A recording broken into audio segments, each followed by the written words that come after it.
Magandang araw. Ngayong araw nga na ito ay kakain kami sa labas ng mga katrabaho ko. Kaya tara, samahan niyo ako. Padispedida naman din namin ito sa isa naming katrabaho. At ito nga nauna na ako. Dito nga pala kami sa Edwin's Restaurant kakain ng aking mga katrabaho. Ito nga tabang tambay lang ako pero nag-preserve na ako ng lugar na kakainan na pwestuhan kasi Biyernes ngayon maraming tao. At ito na nga si Mami, huling araw niya na sa trabaho. 20-20 na nga sila ng sitatingan at si Monica dumating na rin. Sumunod na rin nakamotor si Mike na narigaw pa nga hindi niya alam kung saan itong lugar na ito. Ito nga pala ito sa malapit sa YBC, Olongapo. At ito si Kuya Gerald, dumating na rin, galing pa yan ng Kabalan.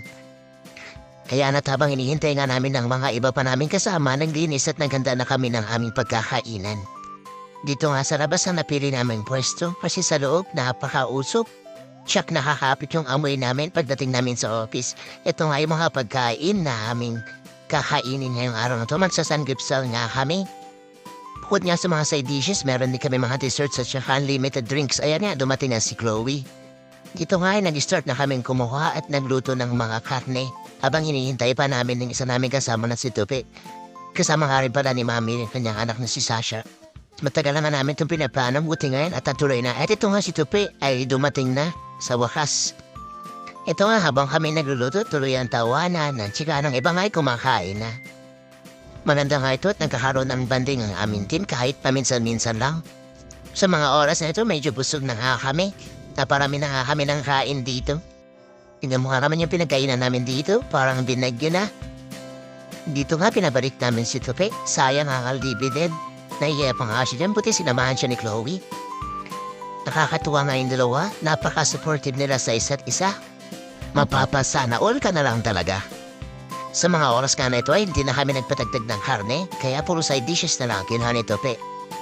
Ito nga may pinapakita si Mike dyan kay Chloe, hindi ko alam po ano yan, basta masaya sila. Si Kuya Gerald tamang tayo nga lang dyan dahil napapababa siya ng kinain. Si Mike ganun din. Pagkatapos nga nito ay tamang lakad na kami magsaysay papunta sa office namin. Ang saya nga namang lakad dito. Paminsan-minsan, ito nga maghawak pa si Mami at saka yung anak niya. Naglalakad nga kami dito kasama namin si Mami, si Monica, si Sasha, si Chloe, si Tupe at si Kuya Gerald. Si Mike hindi niya nakasama kasi nakamotor siya. Ito nga'y naglalakad na kami papunta sa magsaysay. Mas pinili na nga lang naming maglakad kaysa sumakay ng jeep. Total maaga pa naman mga 8:30 pa naman yan. Oras pa naman ng aming pasok kaya alas 10. Kasama na nga rin ito sa banding namin. Dahil huling araw na namin makakasama si Mami sa trabaho. Kaya nga ito sinulit na namin ang paglalakad-lakad. Sa kahabaan niya nito ng magsaysay ay buhay na buhay paggabi. Ito nga si Kuya Gerald na papaindak ba sa tugtog. Kabi-kabi lang mga tugtog na mga banda at ang mga restaurant ang sasalubong sa iyo pag naglakad ka dito. Dito nga rin pala ginaganap ang Mardi Gras sa lugar na ito tuwing buwan ng Oktubre. Tamang lakad pa rin kami dito habang pinapababa namin ang aming kinain. At dahil maaga pa nga, pumasok muna kami dito sa Novo. Ang iba nga ay bumili muna ng inumin at ang iba naman ay tamang tambay lang. Tapat nga pala ng tindahang ito ang aming office. At mula nga dito ay natatanaw namin ng office. At sa mga oras nga na ito ay napagpasya na naming lumabas. Maaga-aga pa nga ito pero naisipan na namin pumunta sa office.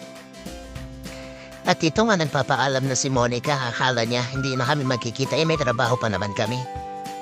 Kaya ayun kay Sasha na lang siya nagpaalam. Ito na nga, pumunta na kami. Papasok na kami ngayon sa office. Kaya hanggang dito na lang, paalam.